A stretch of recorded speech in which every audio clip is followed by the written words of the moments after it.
Ini ada satu pewayangan ceritane pinak ke sesuluh jeli melama sanding tusing dari balasang dari isin gumine.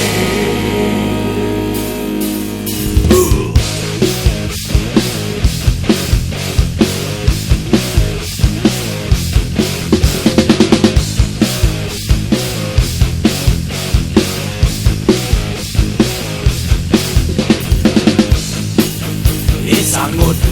ngajak i dalam memarekan di hati nepura i dalam demenajum i sangut ne manggut-manggut angsap sesana ne dari manusia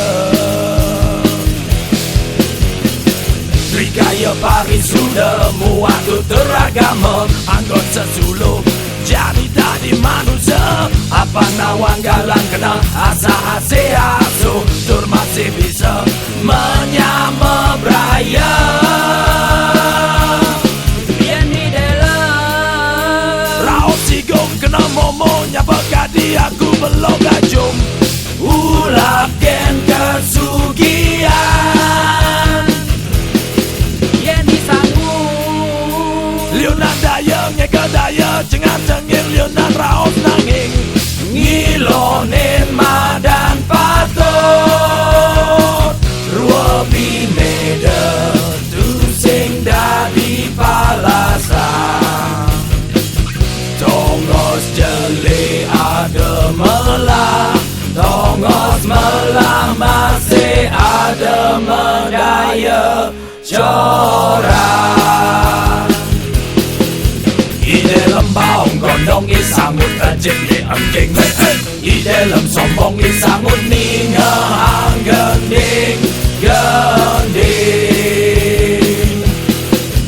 i dalam baung gondong i sangut ajik ni angking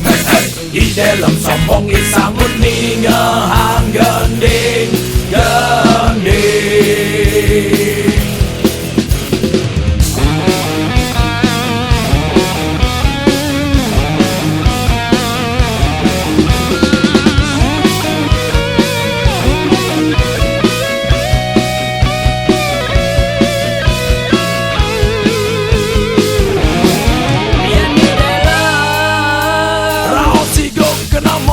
pekadi aku belum gajum ulap gen kesugian biar disambut liunan daya ngeke daya cengar cengir liunan raos nanging ngilonin madan patut rua bineda tusing dari palasan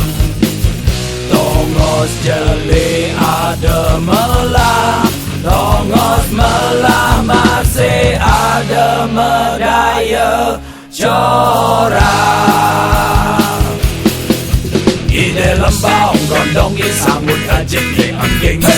i dalam sombong i sangut ni ngehang gending gending